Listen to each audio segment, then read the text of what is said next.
This is Between Hooksets. I'm Chasen Walter from In Through the Outdoors with my partner in slime, Curt Underhill from the fishing crew. Man, you don't look like you should be setting hooks. You look like you should be breakdancing.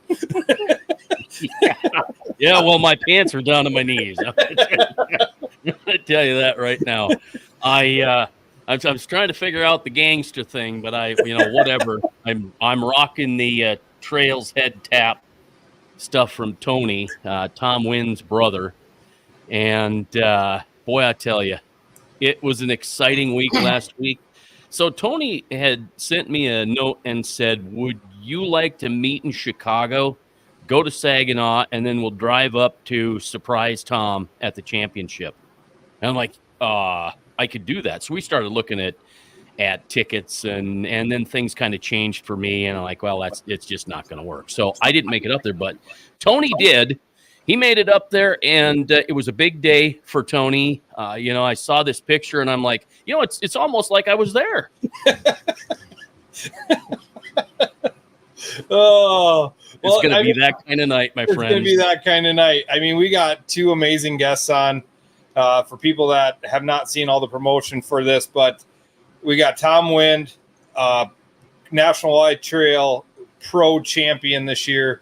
First big win on the National Walleye Trail. It's been a long time coming. I mean, I'm surprised he hasn't won several because he's that good. And Drew Schutz, a long-time friend of mine, was his co-angler on the final day, and they both happened to pull out the championship. So we'll bring both these guys in, and we're going to have some fun tonight. Tom, Drew. Here's that gangster sign. Those aviators there, man. I think you're set to fish the NWT and whatever you want to now. Well, that's all it takes, a flat brim and some aviators, huh? Yeah. Well, my brims are a little bit curled. My brother likes them flat like that because he has big hair, I just decided I could not go into this thing without some Tom Huynh aviators. I tried to find yours. I couldn't find them anywhere. Matter of fact, I would suggest that maybe you reach out to Walmart because they need some Tom Huynh signature aviator glasses. These were chapped, I think. So give it a whirl. It's funny because look what I got in the mail today. Now, you can't tell what it is. I got a knife here. Let me open that up. Is that a little too big? Well, that's a knife. That's a knife. So the interesting thing is this was not planned. This was accidental because I just decided that, I'm going to get the Tom Huynh University, right? And I'm like, I'm signing up. So if I'm going to do that, then I better spend a few bucks and go with Tom Huynh Black and Tom Huynh Olive. And I went through my entire tackle box and decided that's it. I'm out. I got rid of a lot of stuff, but I even got the stand-up jig. So anyway, I'm excited. I've got a little care package from myself. My birthday's not till March, but I got it to me from me. Just for Tom Huynh University. So good thing you snagged them now because they're probably not going to be much left on Northland here pretty soon. That's kind of what I'm thinking too. Yeah. I'm like, okay, I better go make sure that I make a purchase. So anyway, what a great night to get together and talk about this big, huge National Walleye Tour Championship win. And I know I was trying to spell one, like you spell win. I think I spelled it WUYNH, and I'm like, that's not going to work. I was trying to have some fun with it. And I'm gonna have to leave that alone. But to a little inside story, and I don't know, Drew, if Curt told you, we were talking a little bit about the fact that you were paired with Tom, and we were like, well, Drew's going to win this thing. It's a done deal. It's over. And frankly, after the first day, Tom, after your first day, I know Tony and I were texting back and forth, and he was as nervous as could be. And I'm like, okay, wait a minute. He's not even my brother, and I'm nervous. I was like, I can hardly stand it. And so as long as we're talking about Tony real quick, because we have a lot of video, a lot of slides to to go through here. I want everybody to know Tony from the back. That's my brother. Yeah. He's got the most awesome head of hair I've ever seen.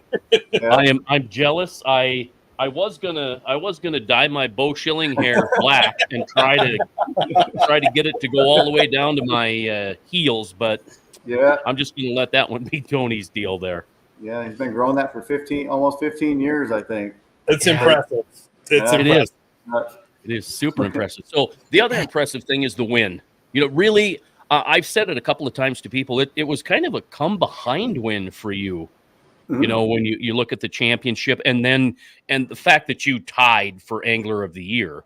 You know, I don't know that people have paid attention to that or not, but you actually tied Hunter Nitty for Angler of the Year, and it came down to a technical rule, which made sense to me. It was the most fish or the heaviest fish, and that made sense. Mm-hmm. So it was quite the deal. And you said like it was kind of a come behind deal, and that's kind of almost what I was predicting before in the pre-tournament interviews was where I was fishing. It wasn't there was a lot of fish, but a lot of 2.5, 3 pounders. So I said in pre-tournament interviews, anybody I talked to, I said I need to shoot for 16 to 18 pounds on those first 2 days because I thought that was what would put me in the top 10 for the final day. In my mind at the time, what was in my mind at the time was Angler of the Year. I had made up crazy amount of ground between Sakakawea and the championship, and I was just out there trying to maintain. And in practice, you hear all the reports and stuff. You hear 25 to 30 pounds is going to win, 20 to 25 is going to make the cut. I just didn't see that in practice. And I kind of had to stop listening to reports in the last couple of years because it gets in people's heads. And for me, what I was finding in practice was I thought I could catch 16, maybe 18 pounds. Day one, I mean, exactly 16 pounds. Day two is 18 something. It was like the script is kind of being written here strangely. This never happens in fishing. And then fast forward a little bit, like I told Drew on day 3 when we got paired up together on that final day, we both sitting in 8th place, long shot to win. I told him, I said, dude, I think around noon yesterday, I started witnessing the migration of these fish.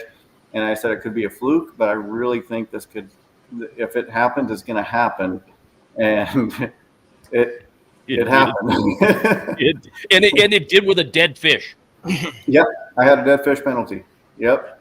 Well, and the best part about this whole thing is after weigh-ins were over and I noticed where everybody was at, I looked at Drew and I said, because you were tied for 8th place with Dylan after day 2. And I'm like, Drew, did you get Tom? Because how they announced you. And he goes, yes.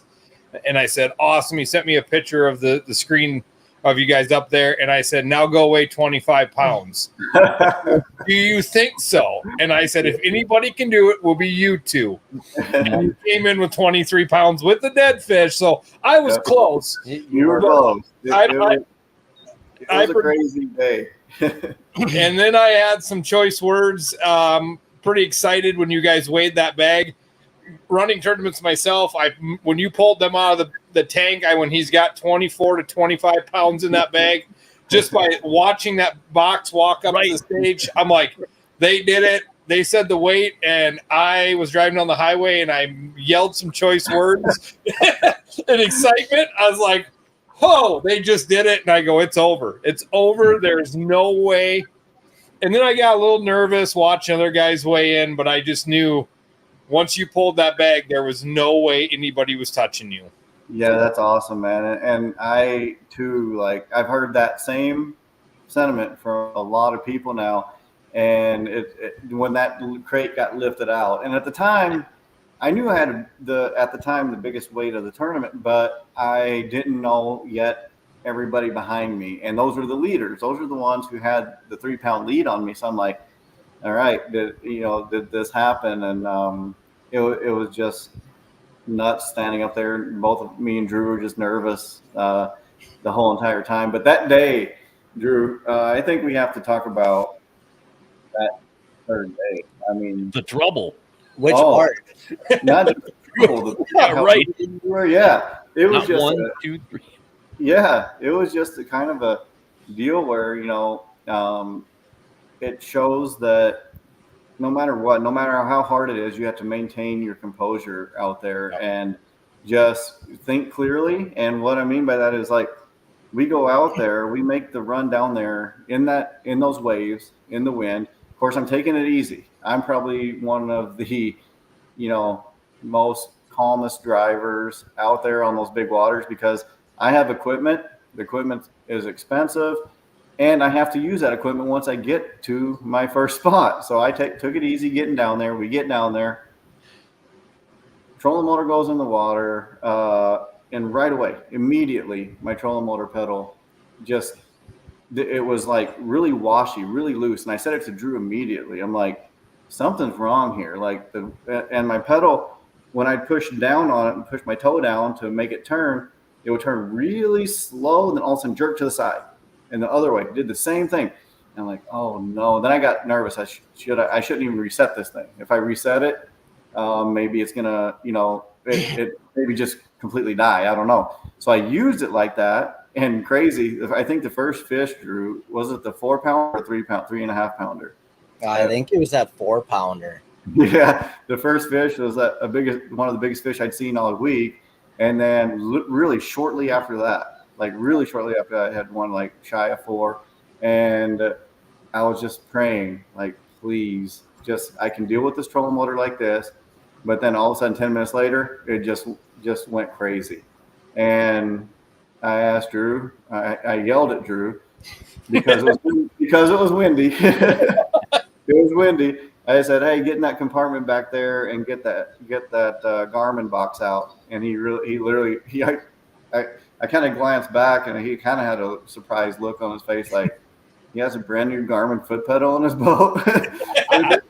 Funny thing is, I've never even used it. I've never had to use the spare, but that goes to show you always have to be prepared. And those waves were big, right? Tossing the boat and stuff, and got my toolbox out, got the screwdriver, just did the installation out there, did the pairing, did the calibration of it, and then I was like, please let it be the pedal, and it was the pedal. Thank goodness it wasn't the whole trolling motor. But it was crazy. Drew's help, obviously we talked about the co-angler thing before. It's helped me this year to actually get to where I'm at on the Mississippi River, on the championship. I had amazing co-anglers, Drew included, like to be there to save time, to help process the fish, to help with those mechanical on the water issues. He handed me a rod. So he handed me one of my rods when I was up there, because just another tip for you anglers out there, if you cast at a fish and it bites, but you don't hook it, stay on that fish. I teach that in THU as well, but stay on that fish, make another cast. In those winds in a tournament, I don't want my eyes to leave it. So I said, hey, Drew, could you hand me that other rod? He hands me the other rod, and my reel handle is on the opposite side from the day before. I'm like, I was really confused right away because Drew and I reel with the same hand. We're odd ducks out there. We reel with our right hands. And I'm like, there we go. And then so it was just an odd deal. And so, but again, just fixed that, went on about our day. And yeah, it was just like weird, odd things, but you have to keep your mindset. And we were in the championship, and I think Drew, we had our bulk of our weight by 10:30 ish. Tom, when we had 24.4 pounds in the box, I remember looking at my watch. I'm like, holy cow, it is 10:35. And I'm sitting there like, what are we going to do the rest of the day?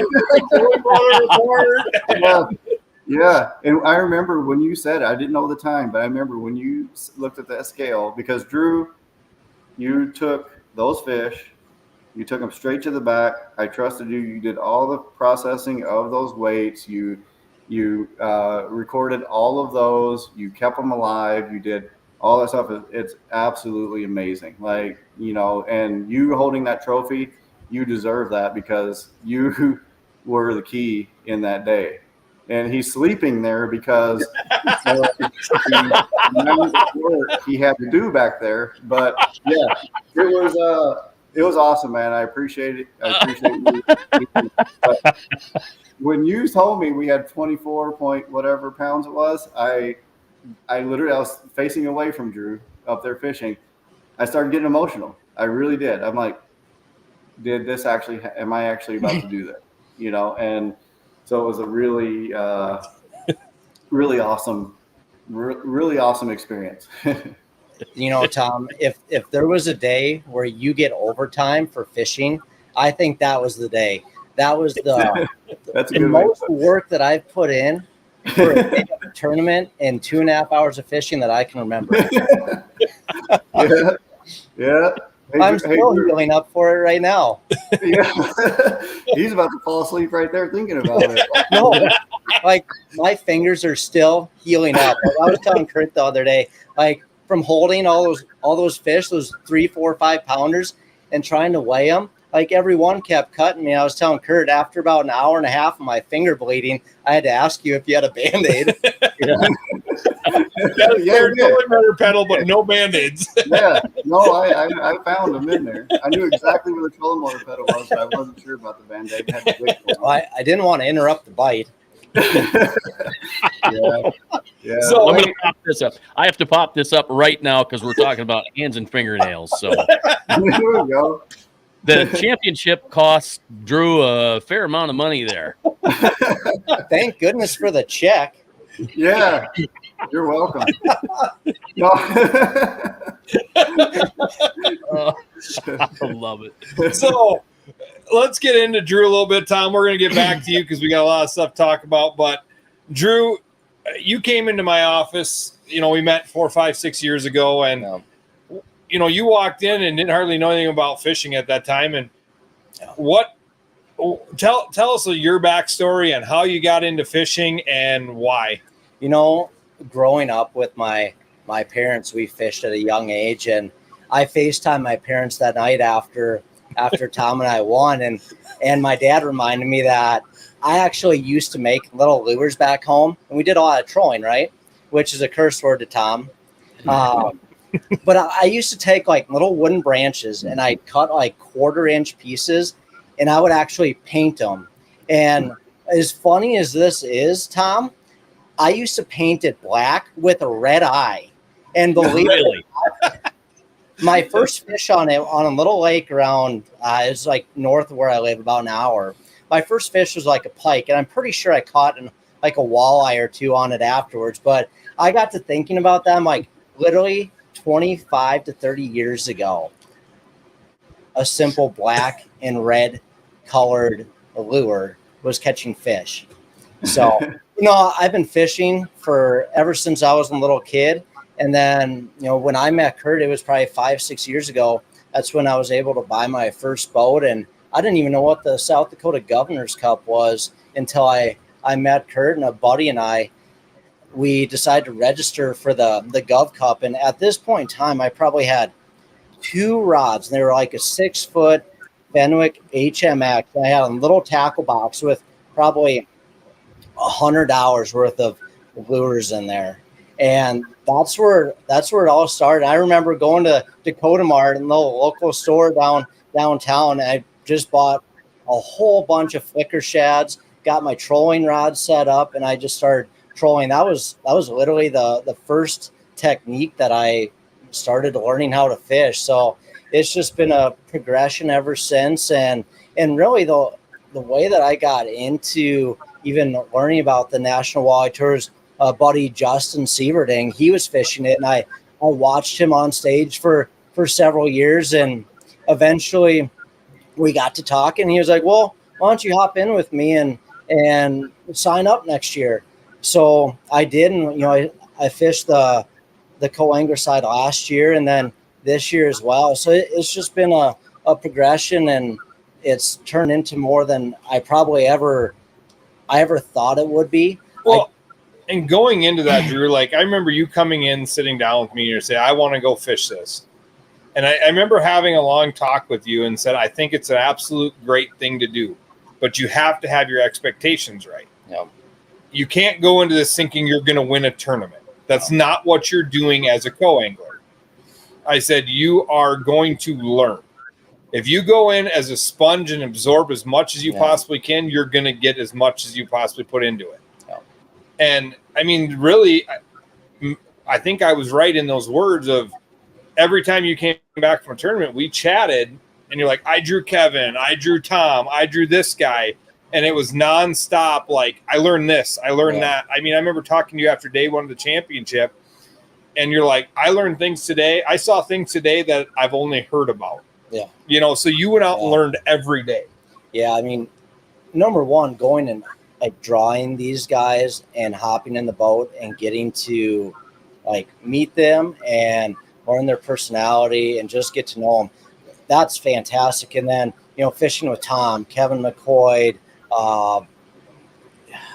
Corey Springle, Ben Teach, Jake Lopine, like they're all so different and they're fantastic fishermen.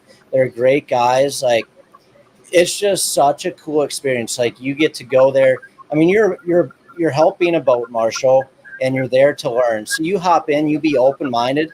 And probably the toughest part is you have to hop in a boat each day with someone new that you don't know if your personality is going to mesh with them and your style. Like you just literally delete yourself and just be open-minded and just go with the flow and adapt.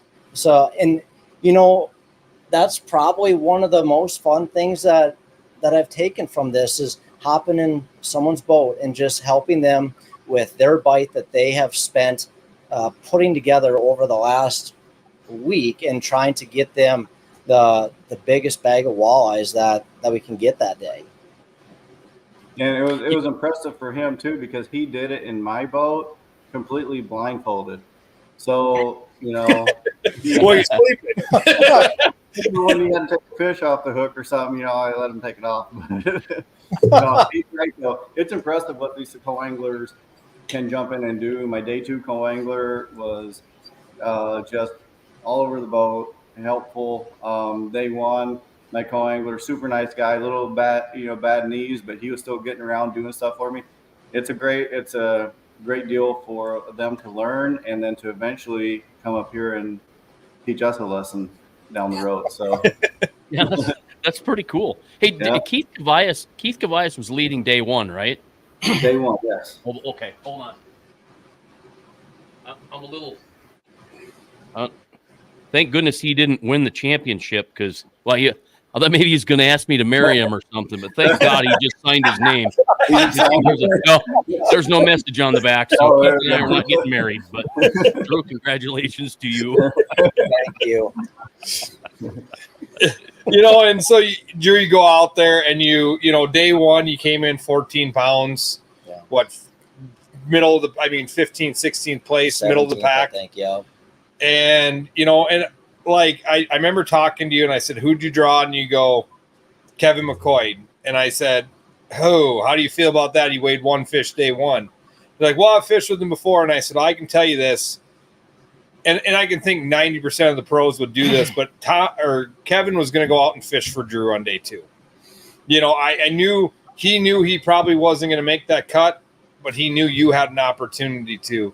And when you told me you had him, even though he weighed one fish on day one, I had that feeling like you're going to be fine because Kevin's going to go find fish for you. Yep. I had no doubt that we would go turn around and Kevin had other spots to fish. And Kevin's day one weight probably wasn't a true reflection of his pre-fish because I think he was like, he'd been catching some nice fish. It's just when you fish those Great Lakes, the thing that I learned, and you can probably speak to this too, Tom, but like the wind direction, the currents, and the warm and cold water, it just moves stuff around pretty fast. And you gotta, you know, you might go fish a spot and not realize that it was affected as much as it was. So, you know, Kevin's Kevin's a legend to the sport. He's been around a long time. Like I'm not surprised that we went and pulled a 17.5-pound bag with him. Yeah. Those guys, he's impressive. I mean, look, he's handed down a lot of knowledge to Eric. Eric's on a tear, but yeah, those Great Lakes, those fish move with the warm water, and that warm water is literally just like a blob moving around, and those fish stay with it. And that's what I learned a great deal from this year. Again, from legends and future legends of the sport, like just learning those Great Lake patterns. And I've been saying it for a couple of years now. I think I said it on with Chasen. I said, if you can teach and pair these really, really good anglers with traditional fishing techniques and traditional fishing know-how with a fraction of what I know with electronics, it's going to be absolutely scary. And I think that's kind of what we're on the verge of right now. And we haven't seen the best there is to come, because you have really good electronics anglers, you have really good anglers. We're coming together, and it's going to be crazy. Yeah, I agree. There's some big things coming. I'm excited for 2025. I think we got some great things happening. So Drew, before we dive back into Tom too much, is anybody out there you want to thank? Anybody that helped you get here? I mean, any of those things that I know you got a little thank you in on the National Walleye Trail, but anything else you want to get out there? I mean, obviously my parents and my buddies that have helped me along the way, like opening up. Walleye fishermen can be pretty tight-lipped. So for buddies to share things and help get you going, like, thank you for that. And then obviously my fiance for supporting me too. So the funny part about that, I was telling Kurt this, she actually hates pulling crankbaits, which is why I put that together. Wait, okay. Go into the whole setup of how you gave it to her, because this is great. So the backstory on why I gave her the crankbait? No, what you did to give it to her. So I took a box, I put a big old 8-ounce lead snap weight in there because I didn't want it to give it away, and she's very snoopy to begin with. So he's not married and he's cheating already. We got weights. So I put that in the box, and then I wrapped up that crankbait, and I wrote on it on both sides. I wrapped it up in a piece of printer paper, taped it up, and then in the bottom of the box there was some of that brown cardboard paper, and I put the little ring box under there, and she opened up the box. Didn't you tell her you brought her something back? Oh, I sent her a picture of this ridiculous tank top from one of the bait shops. Absolutely do not bring that. So that was going through her mind the whole time. And she opens up this box. She's like, "Why'd you bring me a snap weight?" And I'm like, "Well, open up the other part." So she opened that up, and she looked at the crankbait. She was like, "Well, why'd you bring me a crankbait?" So she flipped it over, and I think her jaw is still hanging on the floor after she read it. I love it. That's awesome. I love it. That's creative. That is super creative. I absolutely love that. Did you tell us what her name was so that we know? Cassie. All right. I better not share a last name. Right. So, I mean, Drew, congratulations on the year. Congratulations on the engagement. It's been fun to kind of watch you grow in the sport. And I think maybe Tom will deny this, but I think you're probably ready to take a step to go on your own. I think there's probably some pros that want you to stay as a co, but I think you could make that step from watching you progress. Thank you. I appreciate that. And, so awesome to have you on tonight. Before we get into Tom, guys, if you like what you're seeing, go like and share our Facebook pages, our YouTube, The Fishing Crew and Chasen Walter, both on Facebook and YouTube. It helps us out. Hope everybody likes what they see on this stuff. Sorry, my shameless plug there before we get into Tom. It's all right. You got to do it. Yeah. We're going to get into Tom because we got some big things coming. Drew, thanks, buddy. We're going to pop you out of the screen. He's hanging out with me. So thank you for having me. I appreciate it. Thank you. All right. So we got some we got some big stuff coming from Tom Huynh. And Tom, this has been a long time coming, I guess, for you. And this, go into what you got coming if people live under a rock and haven't heard.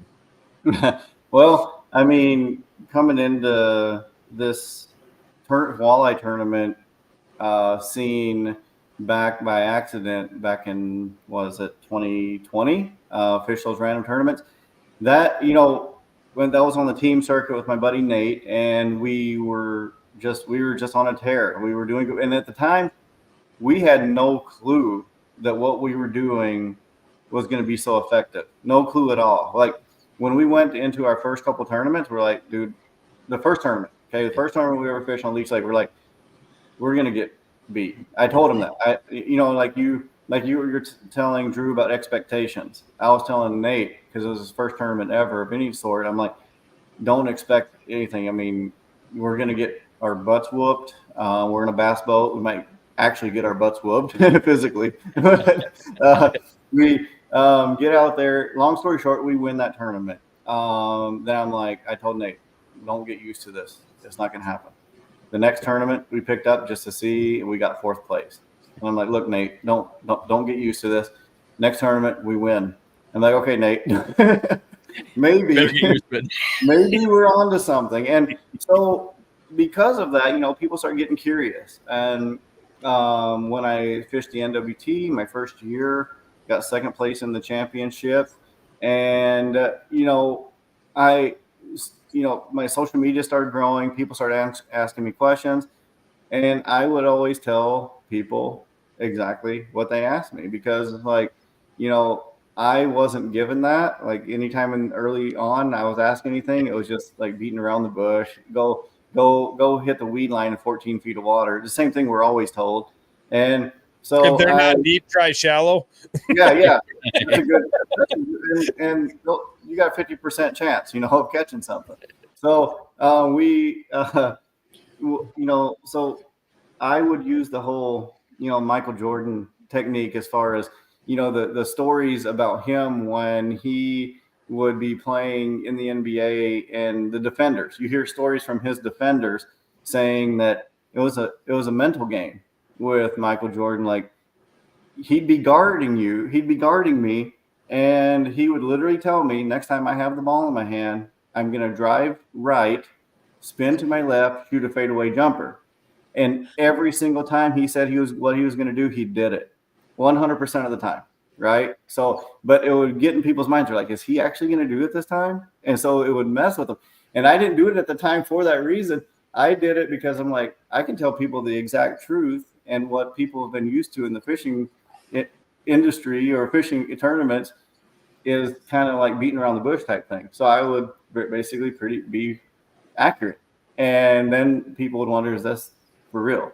And now people are starting to see it now, because I leave all of my stuff out in my boats and tournaments. My rods, reels are in the boat in the mornings. People can look, and primarily black tungsten jigs on multiple rods. And so people are starting to understand that, simplicity when it comes to a lot of things, but then using this technology, this forward-facing sonar technology, there's a lot of ins and outs to it. There's a lot of questions I get all the time on it.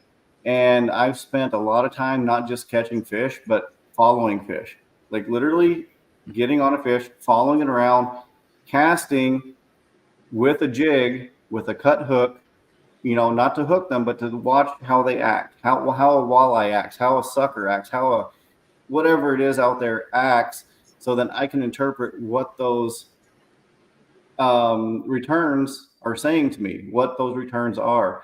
And so I was able to dial that in last year on Lake Winnebago, where there's a bunch of trash fish where I was fishing, but I was literally singling out the one walleye in amongst 400 or 500 trash fish. And it was where I got 2nd place there. I've had a lot of close calls in the NWT, and this is my first win that I just came off of. But I started the TOM HUYNH University.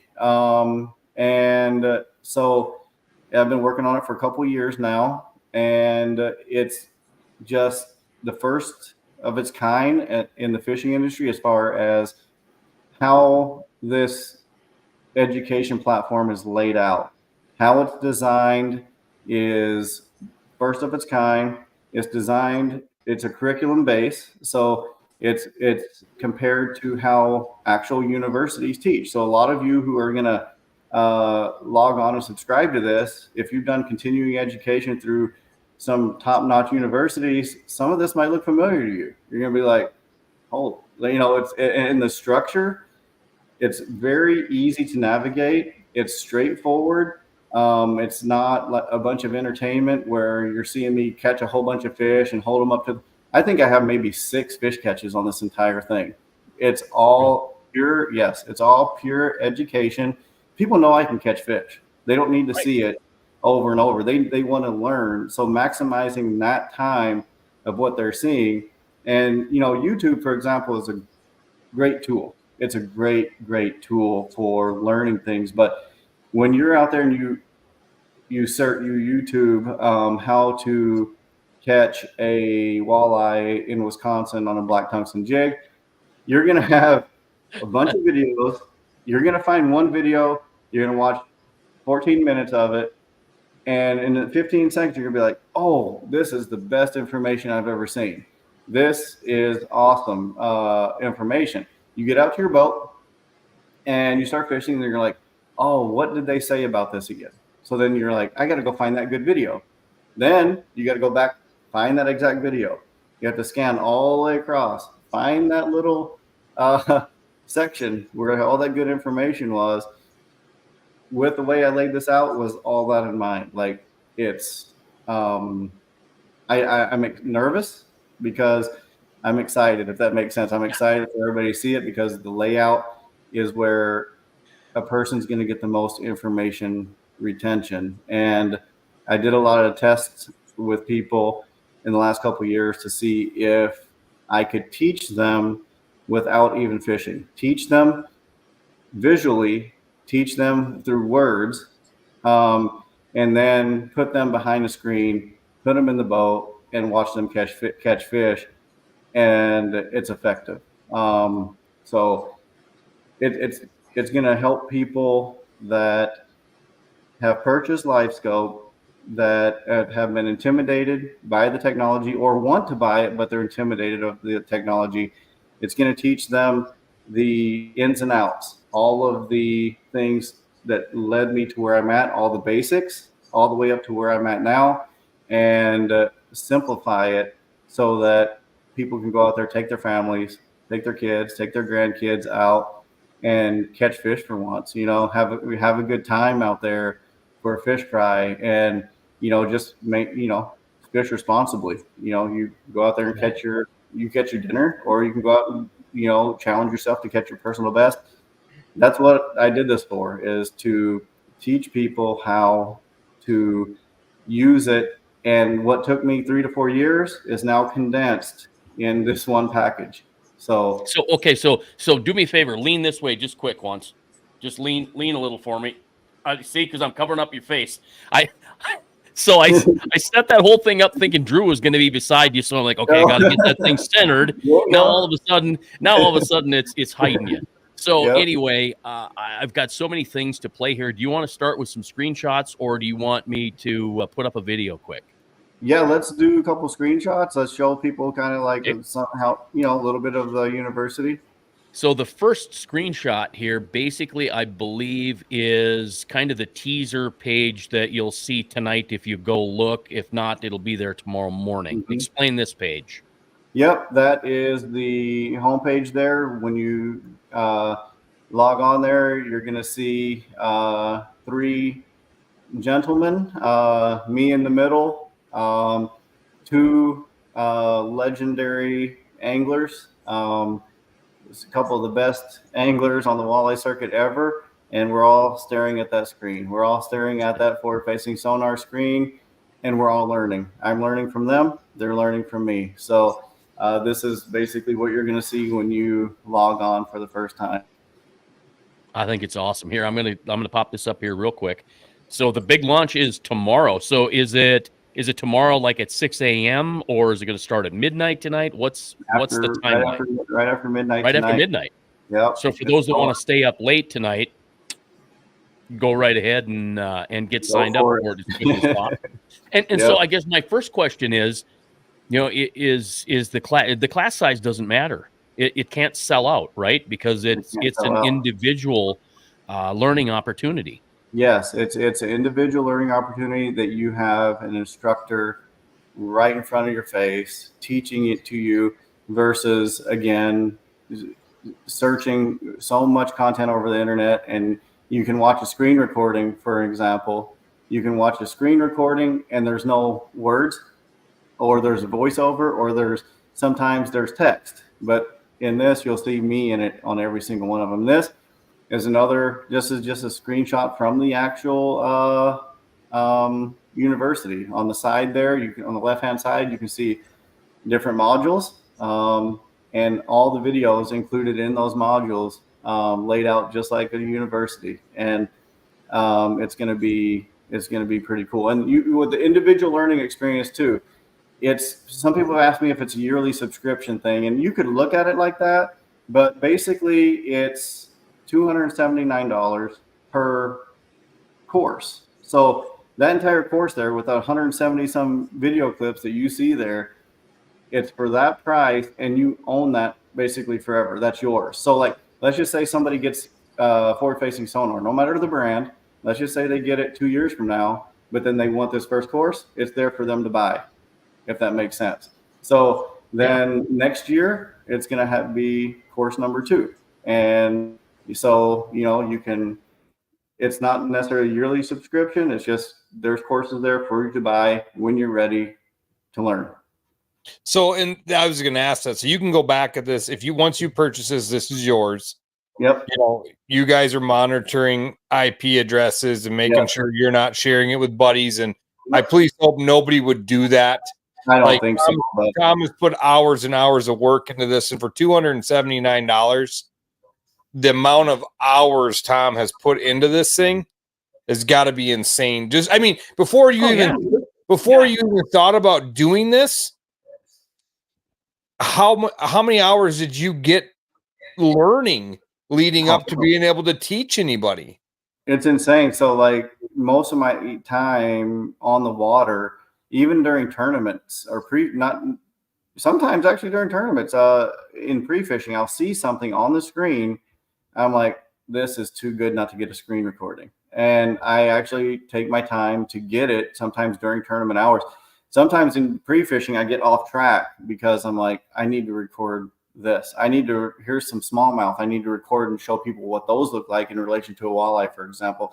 So, it's a ton of time, and I appreciate you saying that because I don't see a lot of these anglers ever abusing that. But another cost on my end, on our end over here, is getting those IP monitoring things, which is sad we have to do these days. Right. But it's something to help protect us all. A lot of time went into this, a lot of time away from home, a lot of time, just where I could be in the salon working, making money. I'm out there, trying to do this in order to educate and to teach. So we will be monitoring that. We have a way of doing that. And I don't think it's going to be an issue, but it's there. Go ahead. I was just going to say quick, if you think about this, Tom, if you ever put pen to paper, it's kind of like building a business, and you get it. You built one. The amount of money somebody's going to pay you for this, you literally are paying them the hours you put into this. They're $279 is nothing for the amount of hours you put into building this and learning the technology yourself and being one of the best in the game at it.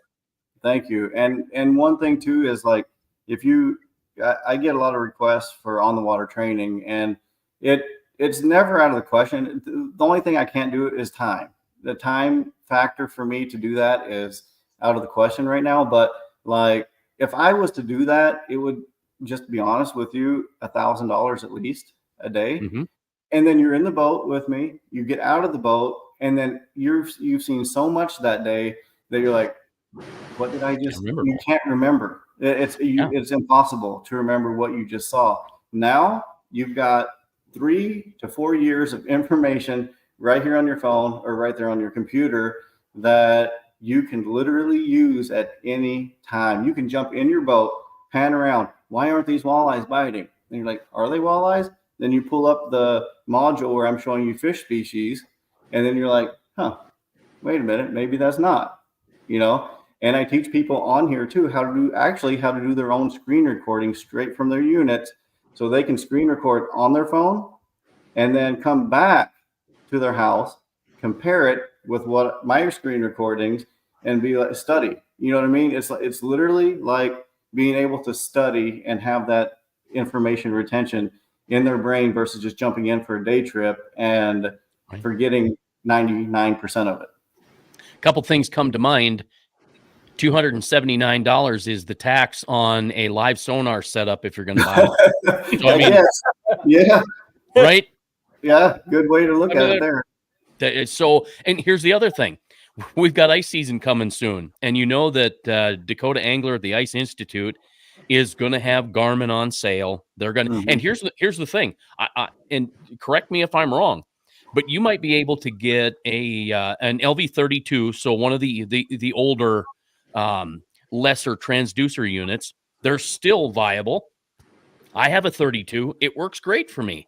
I've used a 34. It's fine, but I still have no problem with the 34. So if you haven't purchased that, but you really want to know and you're really into it, go sign up for Tom Huynh University and learn it before you buy it, because you're going to go buy it, but you're also going to go this winter and save some money. And frankly, THU is going to be free. Yeah. You're going to get the scholarship. Well, yeah. And you bring something up there, Tom. You're obviously a Garmin guy. You run Garmin, but you run this university across the board. You're not talking that you have to have a Garmin to be part of this university. No, because this university, I'm actually not using any sponsors. A lot of people probably assume that I'm using sponsors for this university. My sponsorships are for my professional angling and educating people with product and stuff like that on the water in tournaments and things like that. And obviously not just tournaments, but teaching people that way through my social media. This project is completely funded, everything on my own. And just so that I want that trust factor. And yes, I am using Garmin. I'm using Garmin to teach all of these things. But for one, like when I'm showing where to go find fish, like what fish look like on top of rocks, what they look like in weeds. This technology across the 3 major brands is relatively the same. It's the same technology. It's just that the one I use, no matter, I don't care what it is. I don't care if it's electronics. I don't care what I'm using. I want to use the best, right? And you're going to be able to, no matter what brand you use, I've got the privilege of using all 3 major brands. And a lot of people assume too, probably, that I've had a relationship with Garmin since the beginning. Garmin, in my first 3.5 years, believe it or not, Garmin had no idea who I was. And after that second year of me fishing and doing relatively well, I had an offer from another major brand of electronics. And it was a very, very good offer, but I declined it. I stayed paying for my Garmins because they still are a leg up. But then the thing is about this, how that's going to help the other users. Not only are you going to be able to see fish on your Lowrances or Hummingbirds where I'm seeing fish, the Garmin shows more detail. And if by seeing what I'm seeing on my Garmins helps you learn that what you're seeing on your preferred brand, and mine's better, that's also going to help you because you know what your next purchase is going to be. I'm not here to say, go buy this, go buy that. By you now seeing a screen recording, high definition, real time, you're going to be able to make that comparison on your own. And, you're obviously subscribing this to become a better angler. And if that's the case, that you will eventually upgrade. So before we get buried, because I got a bunch of comments that have popped in, I got a couple questions here. So Brian Lee, so if I understand right, there's one course each year. Yeah, one course roughly each year. It's going to take me about a year to get content for each one of these courses. There's going to be there'll be some ideas we'll have in between, but yeah. So just so everybody understands it right, it's one course, but there's several modules inside that one course. So you're not just paying for one video, you're paying for. No. Yep. Yes. So what you see on that screen right here on the left-hand side, you see you got the welcome, you got all these modules with all the different topics, and you see those numbers on the side, 0 of 9, 0 of 14, down so forth. And then you got the interpreting sonar imaging. That's 71 video clips. 19, you know what I mean? There's all that many video clips in this whole entire lesson, in this whole entire course. So it's not like this is the entire course right here. This is what your $279 is paying for. So we got another question. Will you update course content if you have a new revolution on the water? 100%. So if I see something on there, there's going to be some pop-up things throughout the year where, I'll see something and, put it up there for sure.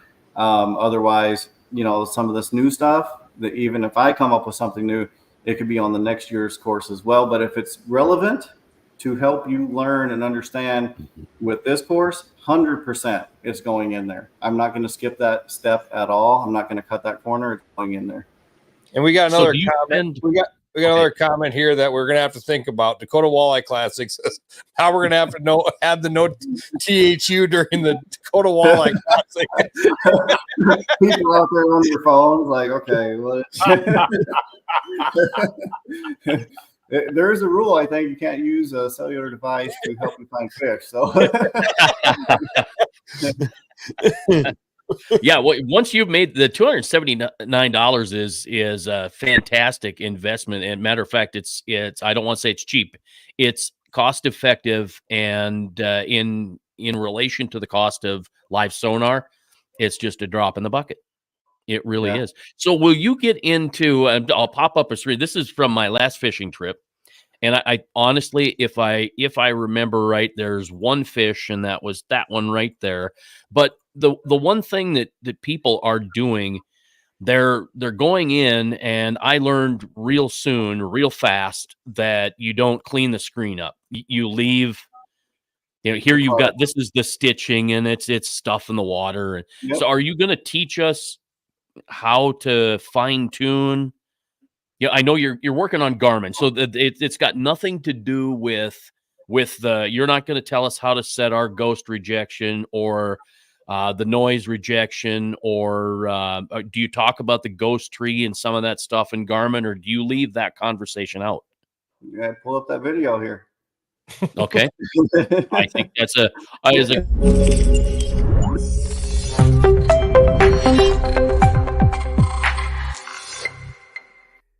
So in this shot right here, you see at about 15 to 20 feet from the boat on the grid pattern, you can see that what they call a ghost tree. So that's why in Garmin units there's a setting called ghost rejection. Now I don't.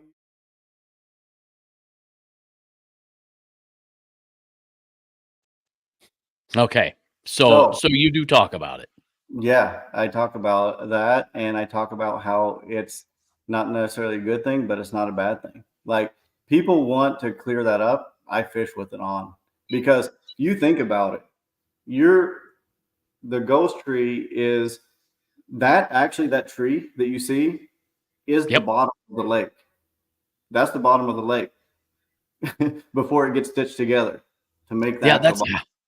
I want to let me bring this picture up so people can see it, because I don't want to pop the video up. It'll quiet us all down. Okay, so this is a still shot, but you can see here. You can see that fish right there. You see my jig, but look up above the jig where you see the letter N, between the N and the G.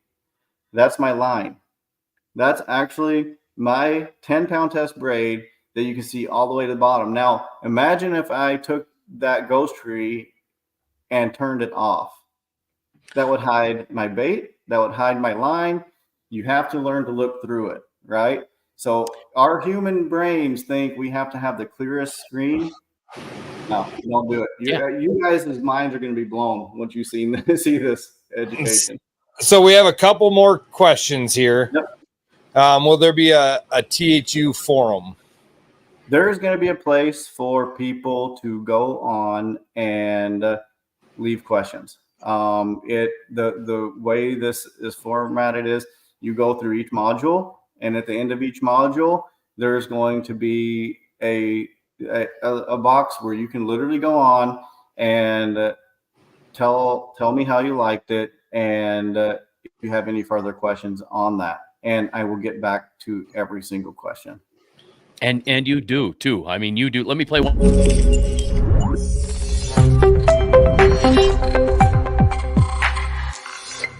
I was seeing a lot of suckers, so then I thought, okay, I'm just gonna get as much footage of these as I could for you, so that you can understand, maybe help you stay away from them. Unless you're a sucker fisherman and you fish sucker tournaments, it might work. But see this fish? The body looks so much like a walleye.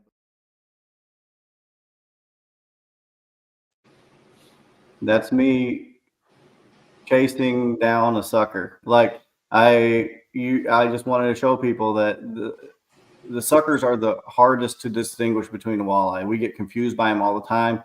I hear it in tournaments all the time. We're like, oh gosh, there's such big walleyes over here. It's suckers. And I explained exactly how to do that. And I spent so many hours, guys, like following these fish just to get every single angle I could, so that people could go in and distinguish between walleye and a sucker, a walleye and a sheephead, white bass, what have you. It's and this format, this education format too, is going to have knowledge checks at the end of each deal. I mean, I'm not going to. Yeah, it is. It's going to. So again, information retention, right? So it's going to have little knowledge quizzes at the end, so that you can just get that, in your mind. Perfect. Steve, I'm going to say you don't want to remove the thermocline. You want to know where it's at. But we'll let Tom answer that question. That's Steve there. I think he's giving me a hard time. The only way to remove Steve's thermocline is to get him back in his river. You know what I mean?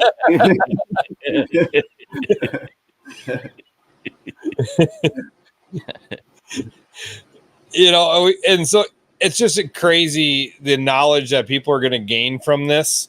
Like Dave said, a heavy algae bloom. Do you go into a heavy algae bloom and show people that, or is that something maybe that'd be a module that pop up? Or yeah, that one there, I have some screen recordings of heavy clutter, some algae in the water, but this is what he's talking about there is 100% true.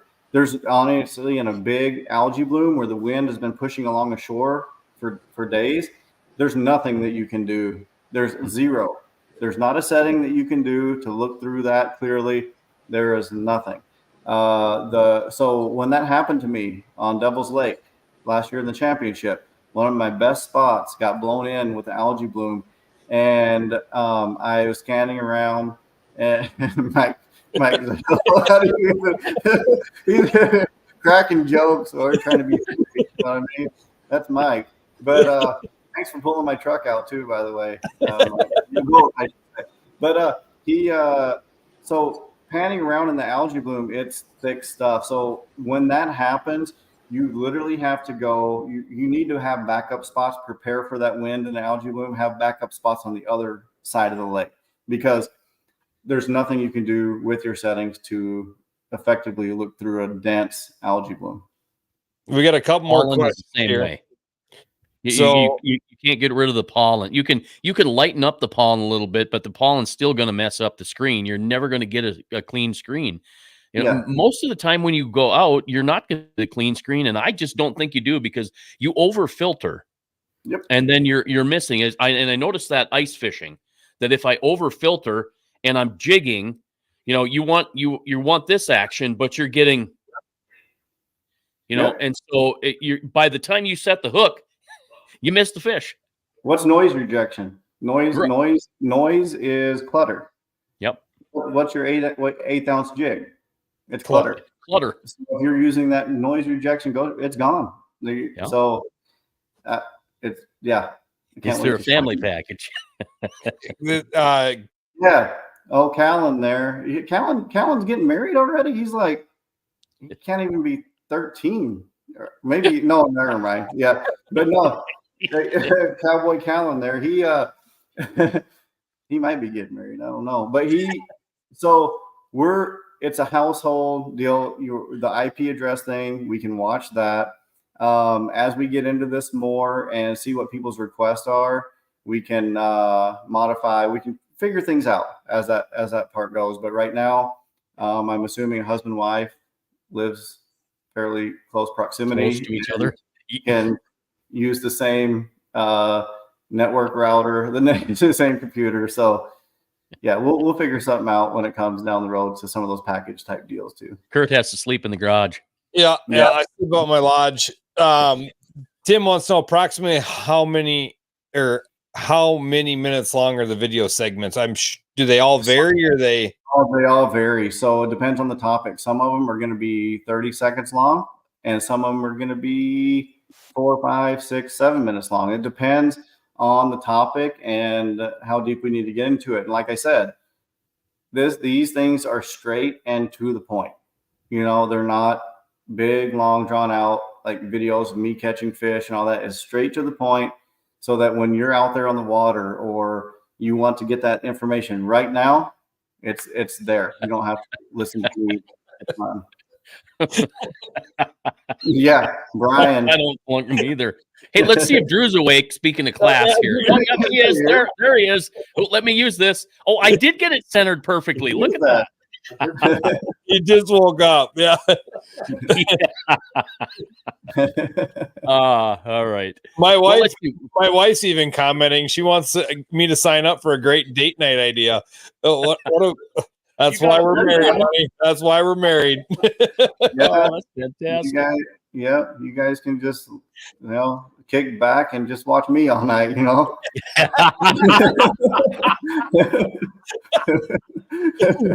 I think that's what she's getting out of this. You can watch Tom, and I feel bad too because I grabbed a crawler out of the fridge and I was going to thread it on because you like to use them, but my crawler made it all the way down and he's back up against the wall. I got to make sure I don't forget the crawler. It's going to start stinking in a day or two. So we got another question. Good question. If you start watching on one device, can you switch to another device? Yeah, if we're going to watch it, if it's not on a ton of different devices, because we understand people are going to have their computers, they're going to have their phones.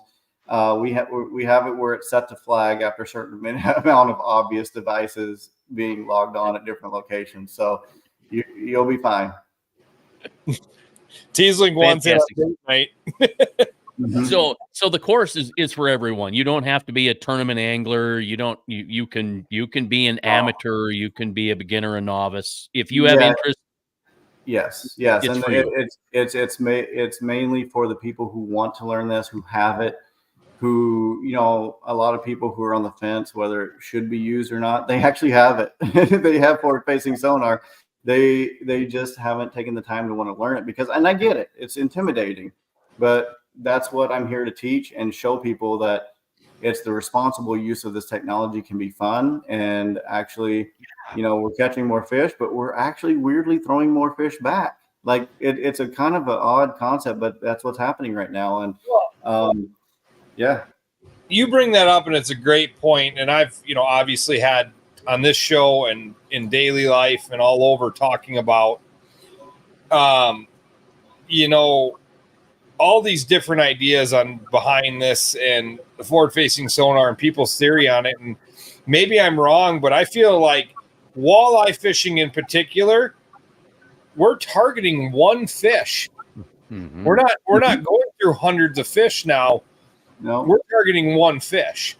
Yep, we are. And as far as getting back to the tournament anglers stuff, so there's a whole module in there talking about tournaments. It's one of the smaller modules, but there's a small percentage of tournament anglers anyway, and it talks about just going from the starting in tournaments, if you have that, if you're wanting to get into it, what mindsets you have to have. But then for your top-notch professionals, you've got things in there. A guy came up to me at the championship after it was all said and done. He came up to me, and he is really, really good at forward-facing sonar. He just came on the scene with forward-facing sonar not that long ago, but he's extremely, extremely good at this. And he said, I'll be subscribing because there's something in, here's where you start, here's where I started, here's where I'm at now. There's something down in here. There's one step that maybe is his key into breaking through that ceiling, right? So that's what it is. Everything has to come together seamlessly to make this work efficiently. And I have every single step along my way in there so people can see and not miss anything. And it's literally for every single person who wants to get better at this. So no cheat codes. It's just training all the way from start to finish. And so do you talk about doing homework and practicing? And because that's one thing that I hear from a lot of people, they hate it because it doesn't work. Well, they turn it on, they don't ever use it. Mm-hmm. You have to practice. You have to use it. You got to do your homework.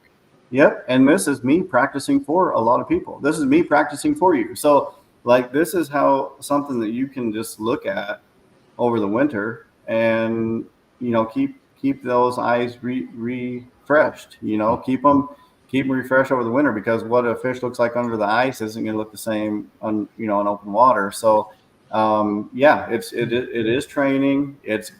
But you say it's a lot of practice, and a lot of people have it and they don't go out there and practice it.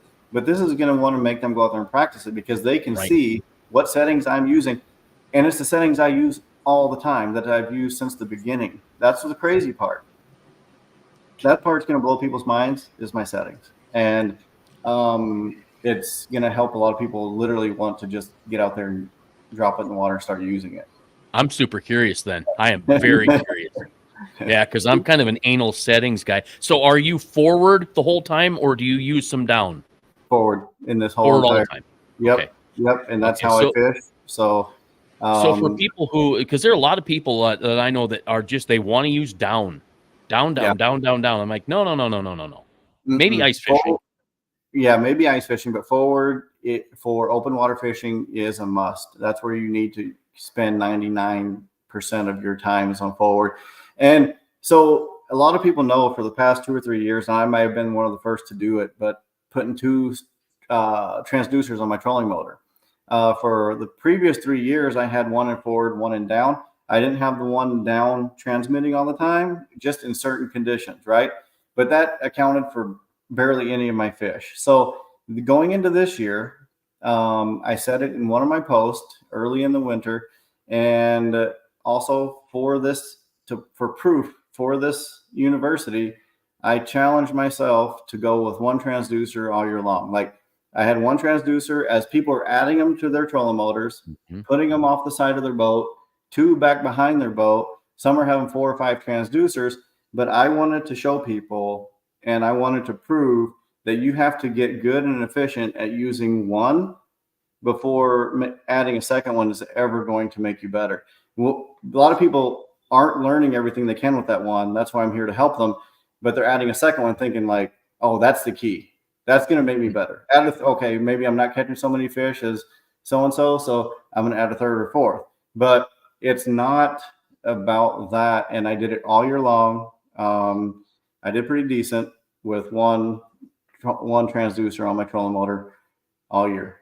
That's good to hear. So let's get in a few more questions because I got another question after this. Is there a certificate at the end? Like a diploma? Yeah, I suppose that's a good question. You know what?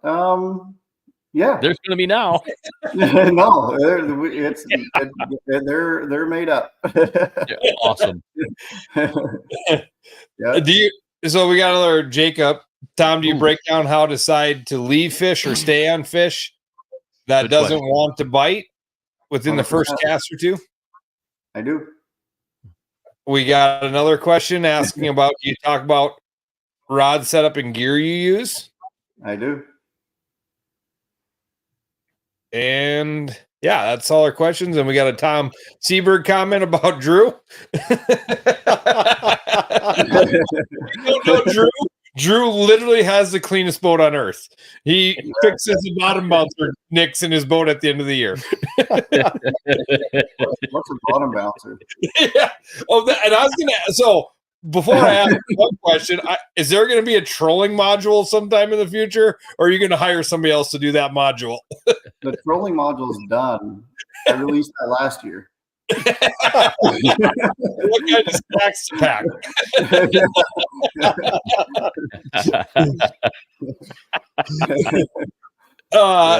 So do you talk about perspective mode at all? Not yet. No. That was tough.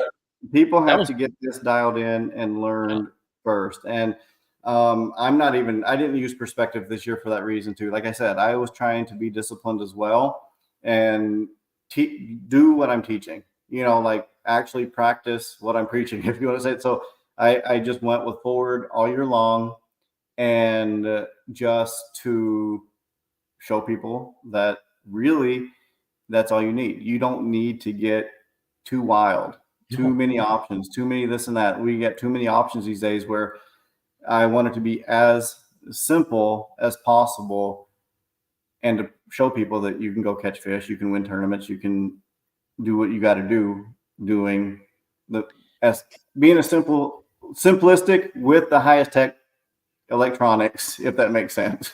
Well, here's the crazy thing. This just absolutely it drives people bat crap crazy. They don't get it. And then to do perspective mode, you want to talk about blowing people's minds. They won't get it. They just won't understand it. Right away. Okay, Corey, what do we have here?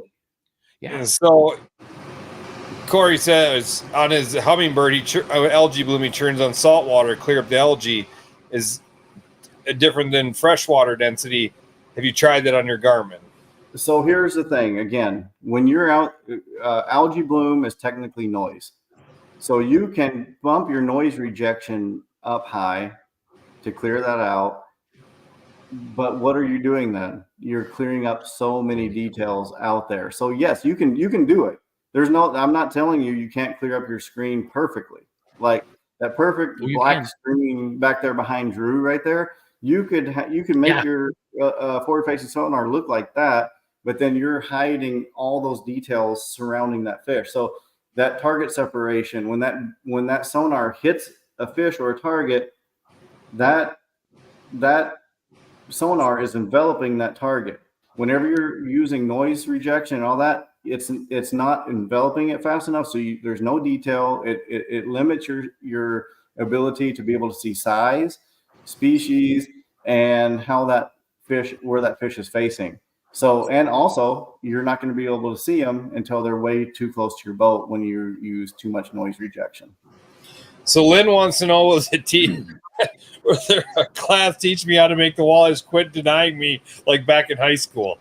Dang.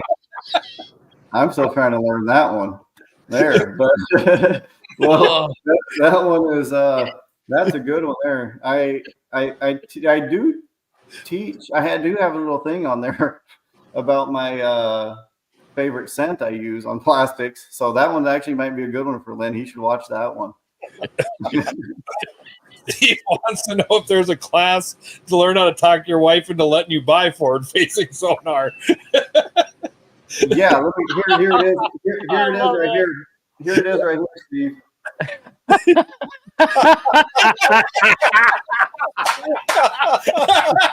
There it is. I love that.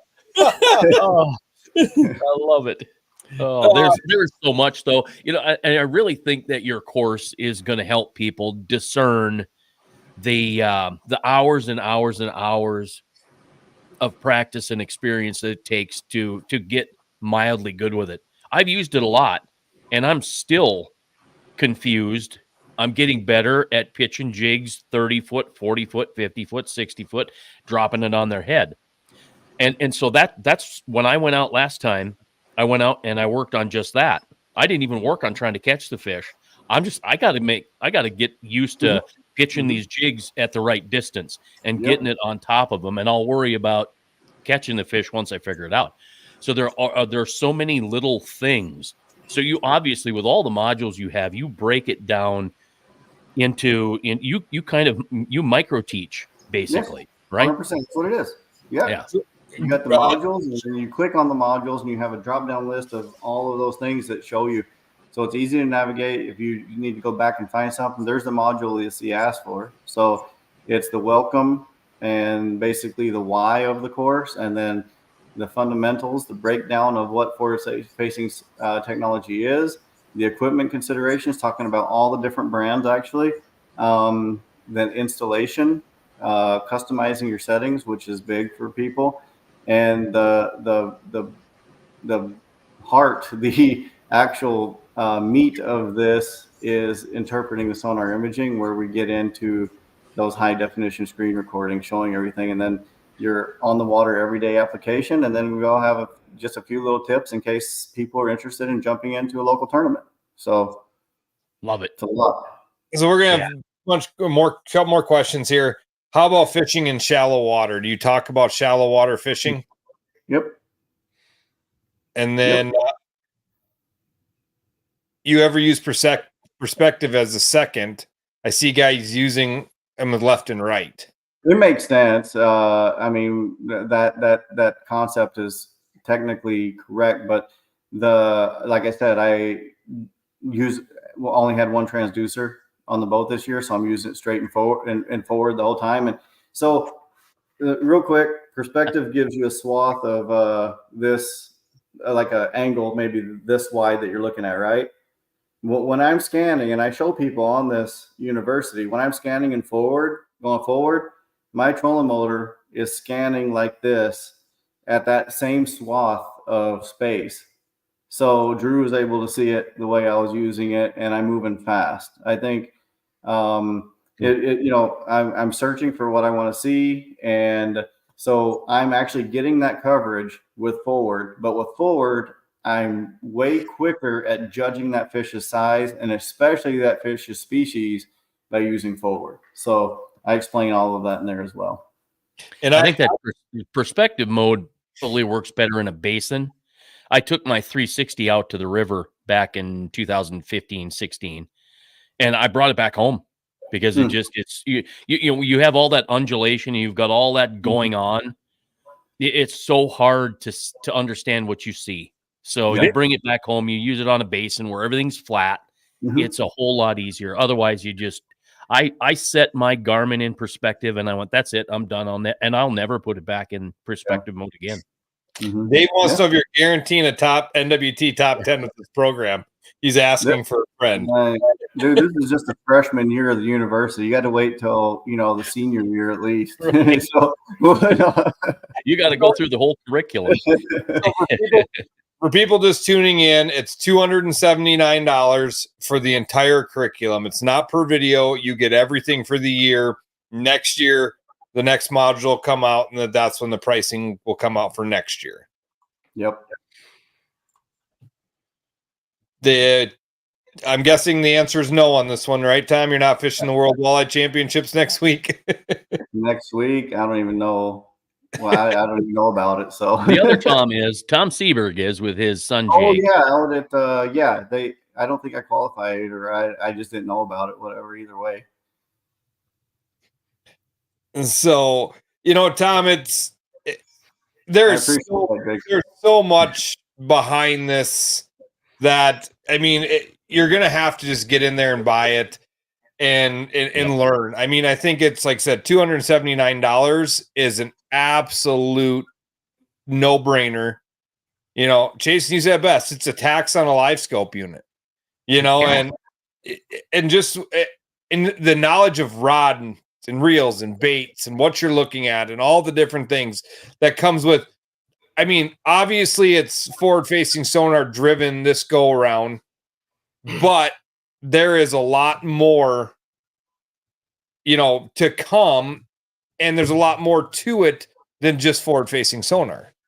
Yeah, I mean, you see it even in this course. I mean, there's a lot in there that I don't even talk about forward-facing sonar. It's everything from point A to point B in a day. It's not just about the sonar. It's being prepared, like Drew and I had to be in that day 3 of that tournament. It's just everything. So it's just, it's a lot of things that I think people skip over. Like I said, there's all the steps to get up to here, but then if there's something missing, it just doesn't quite make all this right. So by going through, backing myself up a little bit, and I'm working with somebody who is also eager to learn this, and I had to be reminded at times, like, well, what about this? And in my head, I'm thinking that's trivial, that's easy. But then I remember, like, I had to learn that. I was at that point, and I had to learn that. So there's going to be things that some people look in there and they're like, well, duh. But at the same time, most people, there's people that are on the same level probably who missed that step. But there's people out there, there's something in here that somebody's going to gain that if they're tournament anglers is going to knock them through the roof. They're going to benefit big time. Well, I mean, how many times in anything we do in life do we say go back to the basics? Yeah. Stuff ain't working, we go back to the basics. The nice thing about this class is you start at the basics, and you're, once you buy it, you have the basics forever. Like, is it just, it's yours to have, and that's the best part. And when year 2 comes out, year 1's still going to be in your library. 100%. Yep. So it's like, you buy it, you own it. It's yours forever. You don't want to trade in. You bring it home and you put it with you. So it's a great thing. Yeah. Well, thank you. I appreciate you guys, and I'm excited about it. I'm just happy to be able to have the platform to be able to come in here and teach, and I'm thankful that people trust me. Really, it's crazy that people trust me to do this, and it's just extremely humbling. And that's what I'm here to do. I think is just to help people and just to teach them. I love it. And Brian, just curious if you ever studied the Buck Perry fishing knowledge. Oh, hell yes. I have. You got to remember, I didn't start fishing that long ago, so I'm not familiar with Buck Perry, unfortunately. But Buck Perry's the grandfather of structure fishing. Okay. Oh yeah. Okay. Chuck, again, it's a cost for the whole thing. So you buy it and you got every module that he releases for the year. So, maybe, Tom, you want this one day? Yeah, I might have to get into that. One chapter in this book, my favorite starting line is, do I really need a $25,000 boat?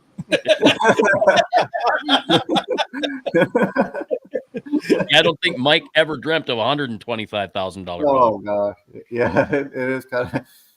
But Tom, we may have to have you back at some point after people have had a chance to get into it, and we find out how many people are doing it, just to do a Q&A. I think that would be fun to do. Be a ton of fun. That sounds good, actually. That's a good idea. Wonderful. So here again, you go to fishthu.com, and you can do it at midnight tonight at 12 and 01 seconds and $279. I know I'm in, Kurt's in, Drew, I'm sure Drew's in. There's so many guys that we talk to that are in on this thing. It is revolutionary. It is unbelievable. And we were honored, by the way, that you chose us, that you agreed to come on the show and let us unveil it to everybody tonight. Thank you. No, I'm thankful for you guys to make the time for it. It's been, we've been giddy since you said, yes, I'd do it. And every day leading up to this, we've been like, oh man, we can't wait for tonight. I probably have 5 different phone calls today about tonight's show, like people excited to watch it. And we've carried 100+ viewers through the whole thing. We appreciate you. I mean, that's because of you, Tom, and mainly because of Drew's proposal, I think. But, Yeah, I think so. but I mean, thank you guys for that. Lynn wanted to know if there's a promo code for people watching tonight. We tried. The promo code is $279. Get it done. It's cheap. Right. You know, I mean, that's what it is. And guys, subscribe to Tom's Facebook. I mean, Tom's putting out more knowledge on there. All kinds of stuff on Tom's social medias. Like the Chasen Walters YouTube and Facebook, and the Fishing Crew the Fishing Crew's Facebook and YouTube pages for us, guys. And we appreciate everybody watching. Is there a certain time to sign up by? No, you can sign up whenever, right? Anytime. Anytime after midnight. You can wait till Christmas. You wait till Christmas. But I wouldn't wait. Yeah. We got a bunch of comments I got to pop up here. So we got one more question. It says, what do you think about the puppet minnow? Somebody's trying to trick me there a little bit, you know, that Northland puppet minnow. So when Northland redesigned their puppet minnow last year, Northland texted me and they're like, with smiley face, laughing faces, they're like, we know that you don't use reactionary style glide base or anything, but just let the people know they're available. and that's one nice thing about Northland is they don't ever want me to plug anything that I don't use. And I never will. So, however, Drew and I witnessed something at Lake Huron with a reactionary style bait that I'm curious to get out there with the puppet minnow with and try to do some damage, you know. So we'll keep you updated on that. And Black and all the green puppet minnows coming in 2025, I'm guessing. all I gotta say is, though, I gotta do one thing I told you so today on the phone, Tom. My dad is probably smiling down from heaven that they're getting the stand-up jig back, because the black lipstick jig was the jig I grew up on, and I kid you not, he freaked out when they got rid of the black lipstick jigs and went to chartreuse. Yeah, and he was so mad, unbelievably mad. We drove around everywhere to buy them. And then they came out with the black with a white skirt, but it wasn't the same. So when we had Greg Waldner on talking Northland, he said, you can thank Tom Huynh for all the natural black, the dark colors. Well, yeah, and it's crazy that stand-up jig and that this is an original lipstick jig from Northland Tackle. And it's amazing. The only difference is it's in tungsten. So anyway. We got another question. Will this teach me how to locate walleyes in an unknown lake? 100%. That's what it's all about. Yeah. Yeah.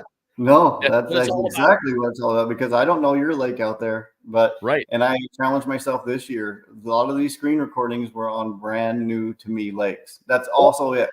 Don't think I went out there on, these famous bodies of water. I hit a bunch of new stuff just to show you and to also challenge myself. I'm not going to teach you something that I'm not going to do. So yes, that's what it's for.